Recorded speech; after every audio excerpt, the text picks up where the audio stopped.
సవతి తల్లి. ఒక దట్టమైన అడవిలో రాముడు రాధ అనే మేక దంపతులు నివసించేవారు. వారిరువురికి సోము భీము అనే ఇద్దరు అందమైన మేక పిల్లలున్నారు. రాధారాముడు తమ పిల్లల్ని ఎంతో ప్రేమగా ఆప్యాయంగా చూసుకునేవారు. రాధ తన మృదువైన మాటలతో ప్రేమతో పిల్లల్ని పెంచేది. రాముడు తన శ్రమతో ఆహారాన్ని సంపాదించి కుటుంబాన్ని పోషించేవాడు. అలా ఆ అడవిలో వారి కుటుంబం ఆనందంగా సంతోషంగా జీవించేది. కాని విధి వక్రీకరించింది. ఒకరోజు రాధ ఆహారం కోసం అడవికని వెళ్ళినప్పుడు ఒక క్రూరమైన సింహం ఆమెపై దాడి చేసి చంపేసింది. రాముడు తన భార్యను కోల్పోయి పిల్లలను ఒంటరిగా పెంచవలసి వచ్చింది.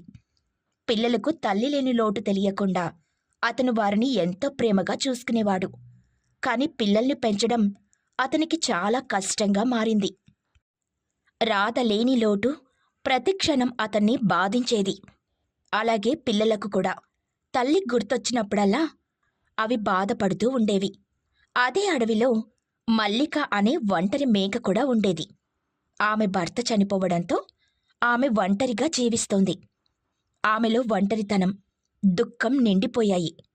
రాముడు మల్లిక ఒకరోజు కలుసుకున్నారు. ఇద్దరూ తమ బాధలను పంచుకున్నారు. పిల్లల భవిష్యత్తును దృష్టిలో ఉంచుకొని వారు వివాహం చేసుకోవాలని నిర్ణయించుకున్నారు. ఇక వివాహం తర్వాత మల్లిక సోము భీములను తన సొంత పిల్లల్లాగే ప్రేమగా చూసుకుంటూ ఉంటుంది. పిల్లలకు రాధలేని లోటు తెలియకుండా చూసుకునేది. కాని కొన్ని రోజుల తర్వాత ఆమె ప్రవర్తనలో మార్పు వచ్చింది. ఆమెలో దాగి ఉన్న సవతి తల్లి క్రూరత్వం బయటపడడం మొదలవుతుంది. మల్లిక పిల్లల్ని చిన్నచూపు చూడడం మొదలుపెట్టింది. వారికి సరిగ్గా ఆహారం పెట్టకుండా ఇంటి పనులన్నీ చేయించేది. ఆమె పిల్లలను నిరంతరం తిట్టేది, కొట్టేది. రాముడు ఇంట్లో ఉన్నప్పుడు మాత్రం ప్రేమగా చూస్తూ ఉన్నట్లు నటించేది.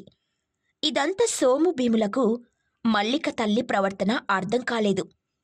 ఒకరోజు వారు తమ తండ్రితో, నాన్నా, మల్లికమ్మ మమ్మల్ని ఎందుకిలా చూస్తుంది? ఆమె మొదట్లో మమ్మల్ని ఎంతో ప్రేమగా చూసుకుంది కదా. అవును నాన్న, మల్లిక అమ్మ మమ్మల్ని కొడుతూ తిడుతూ పని చేయించుకుంటుంది. మాకు భయమేస్తుంది. నాకు తెలుసు, ఆమె ప్రవర్తనలో మార్పు వచ్చింది. నేను ఆమెతో మాట్లాడుతాను, మీరు భయపడకండి అని రాముడు మల్లికను పిలుస్తాడు. మల్లిక అక్కడికొచ్చి, ఎందుకు పిలిచారు? మల్లిక, పిల్లలు నీ గురించి కొన్ని విషయాలు చెప్పారు, అది నిజమేనా? అవును, నిజమే. వాళ్ళు నా సొంత పిల్లలు కాదు. వాళ్ళని నేనెందుకు ప్రేమగా చూడాలి? మల్లిక, నువ్వు ఇలా మాట్లాడుతున్నావా? నువ్వు వాళ్ళని సొంత పిల్లలాగే చూసుకుంటానని చెప్పావు కదా. అదంతా అబద్ధం. నాకు వాళ్ళని చూసుకోవడం ఇష్టం లేదు. వాళ్ళు నా సంతోషాలకు భారంగా ఉన్నారు. మల్లిక, నువ్వు చాలా తప్పు చేస్తున్నావు. పిల్లలను ఇలా బాధ పెట్టడం సరికాదు. ఆ, నీకిష్టం లేకపోతే నన్ను వదిలే. నేను నీతో ఉండాల్సిన అవసరం నాకు లేదు అని అంటుంది మల్లిక. ఆ మాటలకు ఆ సరే, నువ్వు వెళ్ళిపోవచ్చు. నువ్వు నా పిల్లలను బాధ పెట్టడం నాకిష్టం లేదు.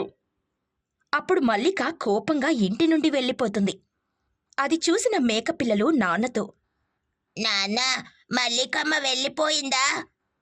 నాన్న, ఇప్పుడు మనం ఎలా బ్రతకాలి అని అడుగుతాయి. ఇక రాముడు మేక పిల్లలను దగ్గరకు తీసుకుని, మీరేం భయపడకండి, నేను మీతో ఉన్నానుగా. మనం కలిసి కష్టపడి బ్రతుకుతాం. ఇక అలా కొన్ని రోజుల తర్వాత, నేను చాలా పెద్ద తప్పు చేశాను. రాముడు పిల్లలు నన్ను వదిలేశారు. నేను ఒంటరిగా ఎలా బ్రతకాలి అని అనుకుని తన తల్లి దగ్గరకు వెళ్తుంది. నేను నా కుటుంబాన్ని కోల్పోయాను. నేను నా పిల్లలను బాధ పెట్టాను. నువ్వు చేసిన తప్పుని తెలుసుకున్నావు, అది చాలు. ఇప్పుడు నువ్వు నీ తప్పును సరిదిద్దుకోవాలి. నేను ఎలా సరిదిద్దుకోవాలి? రాముడు నన్ను క్షమిస్తాడా? నువ్వు నిజాయితీగా పశ్చాత్తాపడితే రాముడు నిన్ను క్షమించొచ్చు. కానీ నువ్వు నీ ప్రవర్తనను మార్చుకోవాలి తల్లి. నేను నా ప్రవర్తనను మార్చుకుంటాను. నేను మంచి తల్లినవుతాను. అది మంచి ఆలోచన. నువ్వు నీ పిల్లల్ని ప్రేమగా చూసుకోవాలి. ఇక మల్లిక మేకరాముడి ఇంటికి వెళ్తుంది. రాముడితో, రాముడు, పిల్లలు నన్ను క్షమించండి. నేను చాలా పెద్ద తప్పు చేశాను. మల్లిక, నువ్విక్కడికి వచ్చావా? అవును, నేను నా తప్పుని తెలుసుకున్నాను. నేను పశ్చాత్తాపడుతున్నాను. అమ్మా, నువ్వు నిజంగా మారావా? అమ్మా, నువ్వు మమ్మల్ని ప్రేమిస్తావా?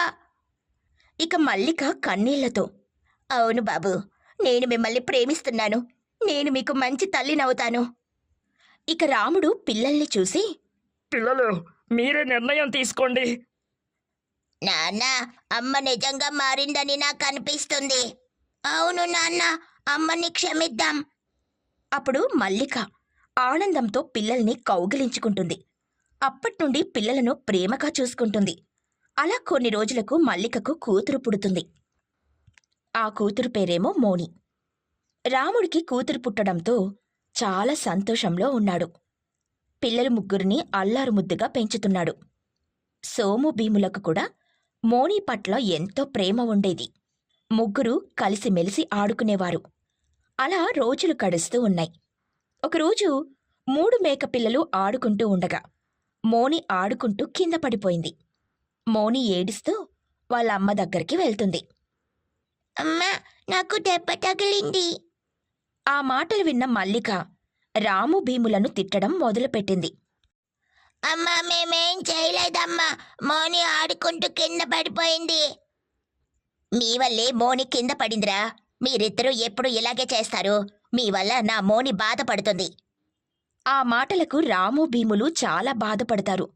అప్పుడు మోని అన్నల దగ్గరికి వచ్చి, బాధపడుకన్నయ్య, ఇంకెప్పుడేం జరిగినా అమ్మతో నేను చెప్పను అని అంటుంది. కొంతసేపటికి రాముడు ఇంటికి రాగానే మల్లిక జరిగిందంతా చెప్పింది. మల్లిక, పిల్లలు కావాలని మోనీని కింద పడేస్తారా? నువ్వలా ఎలా అనుకుంటున్నావు? వాళ్ళు నీ పిల్లలే కదా. మీకు పిల్లల గురించి ఏం తెలుసు? నా మోనిని నేనే చూసుకుంటాను. మీరు నాకు చెప్పనవసరం లేదు. పిల్లలను వేరు చేసి మాట్లాడుకో. నీకిక్కడ ఉండాలని అనుకుంటే ఉండు, లేకపోతే వెళ్ళిపో అని అక్కడ్నుండి వెళ్ళిపోతాడు. మల్లిక తనలో తాను, ఈ పిల్లలు నా మోనిని పట్టించుకోవడం లేదు. వాళ్ళకి బుద్ధి చెప్పాలి. నా మోనిని నా దగ్గర నుండి దూరం చేస్తున్నారు. కాని మరుసటి రోజు నుండి మల్లిక ప్రవర్తన మారుతూ వచ్చింది. ఆమెలో దాగి ఉన్న సవతి తల్లి క్రూరత్వం బయటపడడం మొదలవుతుంది. రోజురోజుకు మల్లిక సోము భీములను చిన్నచూపు చూడడం మొదలుపెట్టింది. మోనిని మాత్రం అల్లారు ముద్దుగా చూసుకునేది. రాము భీములకు మల్లిక ప్రవర్తన అర్థం కాలేదు. వాళ్ళు చాలా బాధపడ్డారు. చూసావా భీమా, అమ్మ మోనిని ఎంత బాగా చూసుకుంటుందో. మనల్ని మాత్రం పట్టించుకోవడం లేదు. ఓనన్నయ్య, మనం అమ్మకి దూరం అయిపోదాం.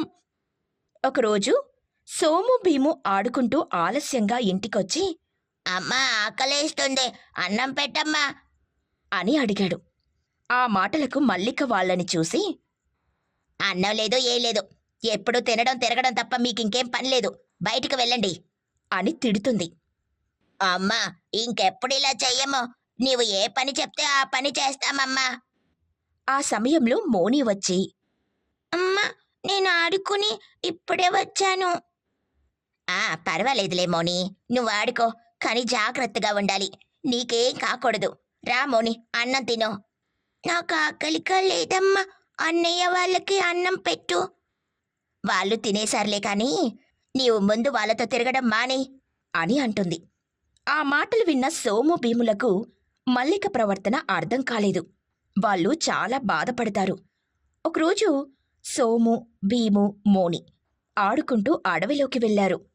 అక్కడ నక్క చిత్తు అనే కుటిలమైన నక్క వాటిని చూసింది. ఈ మేక పిల్లల్ని పట్టుకుంటే నాకు మంచి భోజనం దొరుకుతుంది. ఈ మేక పిల్లల్లో చిన్న మోని అనే మేక పిల్లను సులువుగా తినొచ్చు అని అనుకుని వాటిని చూస్తుంది. అప్పుడే మోని మేకపిల్లకు దాహం వెయ్యడంతో చెరువు దగ్గరకు వెళ్తుంది. ఇదే మంచి సమయం అనుకొని నక్క మోని మేకపిల్ల వెనకాలే వెళ్తుంది. ఆ జిత్తులు మారి నక్క మోనిని పట్టుకోడానికని ప్రయత్నిస్తుంది. మోని భయపడి గట్టిగా కేకలు వేసింది. అన్నయ్య, కాపాడండి! అన్నయ్య, కాపాడండి! అని బిగ్గరగా అరుస్తుంది. అప్పుడు సోము భీములకు అరుపులు వినిపిస్తాయి. వెంటనే చెరువు వద్దకు వెళ్తాయి. అక్కడ నక్కను చూసి, మా చెల్లెల్ని వదిలి వెళ్ళు, లేకపోతే నిన్నిక్కడే చంపేస్తాం భీము కోపంగా పరిగెత్తుకుని వెళ్ళి నక్కను పొడుస్తుంది. ఆ దెబ్బతో నక్క చెరువులో పడిపోతాడు. ఇంకెప్పుడు మా జోలికి రావద్దు. నక్క చిత్తు సోము భీములను చూసి అక్కడ్నుండి భయపడి పారిపోతాడు. అన్నయ్య, మీరు నన్ను కాపాడారు. మీకు చాలా కృతజ్ఞతలు. ఇక సోము భీము మోనిని ఓదార్చుతారు. ముగ్గురు కలిసి ఇంటికి తిరిగి వచ్చారు. ఇంటికి రాగానే మోని జరిగిన విషయం మల్లికకు చెబుతుంది. అమ్మా, నక్క చెట్టు నన్ను పట్టుకోవడానికని ప్రయత్నించింది. అప్పుడు అన్నయ్యలు నన్ను కాపాడారు. మీరు నా మోనిని కాపాడారా? మీకు చాలా కృతజ్ఞతలు. అమ్మా, మోని మా చెల్లి. ఆమెను కాపాడడం మా బాధ్యత. నీవు మా తల్లివి. మోనిని కాపాడడం మా ధర్మం. అవునమ్మా, మోని మాకు ప్రాణం. నువ్వు బాధపడుకమ్మా. నన్ను క్షమించండి పిల్లలు. నేను మిమ్మల్ని తప్పుగా అర్థం చేసుకున్నాను. మీరు నిజంగా ధైర్యవంతులు. అప్పట్నుండి మల్లిక ప్రవర్తన మారింది. ఆమె సోము భీములను కూడా ప్రేమగా చూసుకోవడం మొదలుపెట్టింది. సోము భీము సంతోషించారు. మల్లిక తన తప్పు తెలుసుకొని పిల్లలిద్దరినీ సమానంగా ప్రేమించడం మొదలుపెట్టింది. వారి కుటుంబంలో మళ్ళీ ఆనందం వెల్లివిరిసింది.